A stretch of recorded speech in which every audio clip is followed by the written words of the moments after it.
In this video, we will show you how to replace your blower motor resistor on this Ford Explorer. This will be located under your passenger side dash. Let's get into it. To gain access to this, we're going to remove some trim panels that come along the passenger side door. To remove these, we'll use a plastic trim tool so we don't damage anything.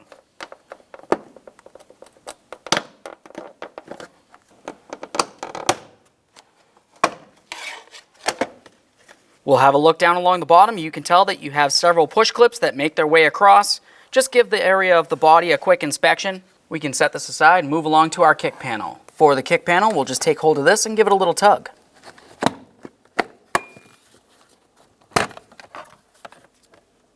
Remove that and you'll find several push clips as well. Now let's continue underneath the glove box. We're going to remove the plastic trim panel that makes its way underneath the passenger side dash. To remove this, you're going to find that you have two push clips coming across the front. Use a trim tool and remove each of them.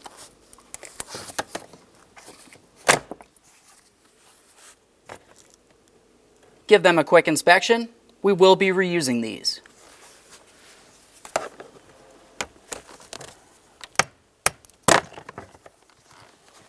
Now we can take hold of this and start pulling it out of here. As we do so, we want to pay attention to the driver's side aspect of it because it does go behind this area. Now with that out of the way, let's make our way underneath the dash. This large area right here is the blower motor. We'll follow the wiring along the driver's side of that blower motor, and you're going to find the wire connector for the resistor. On that resistor, there's a small tab that you can press in on, either using your finger or a small screwdriver. We'll just press this in and pull this out of place. Once you have it disconnected, just take a quick peek. We're looking for corrosion. If you see some, you need to take care of it.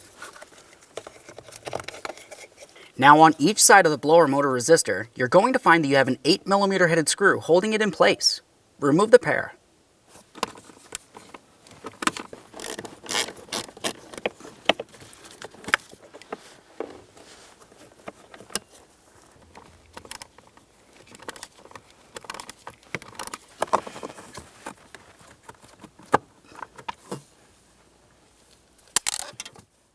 Now we can remove the resistor.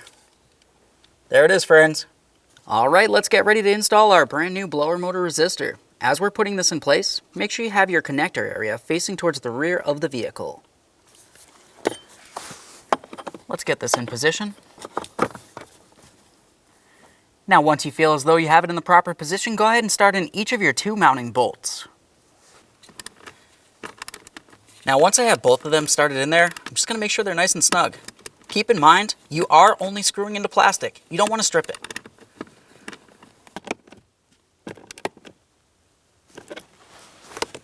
Double check to make sure it's completely secured and reconnect your electrical connector. Have the locking tab facing down, press it in, listen for a click, and give that a tug. Let's put in our lower trim panel.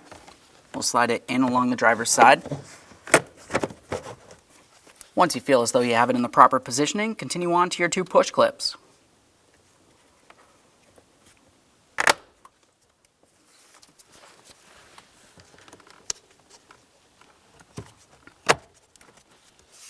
Now we can put in our kick panel. You want to make sure that you pay attention to those locking tabs. Align them with the body holes, and we'll slide this into position. While we do so, we also want to pay attention to the seal. That needs to be on the outside of the panel.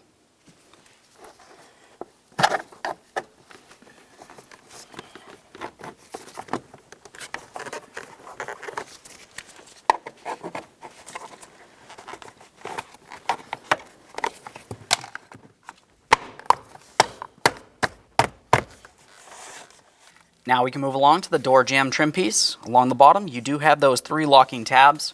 Pay attention to the body of the vehicle. We'll align this and press it down into the proper position.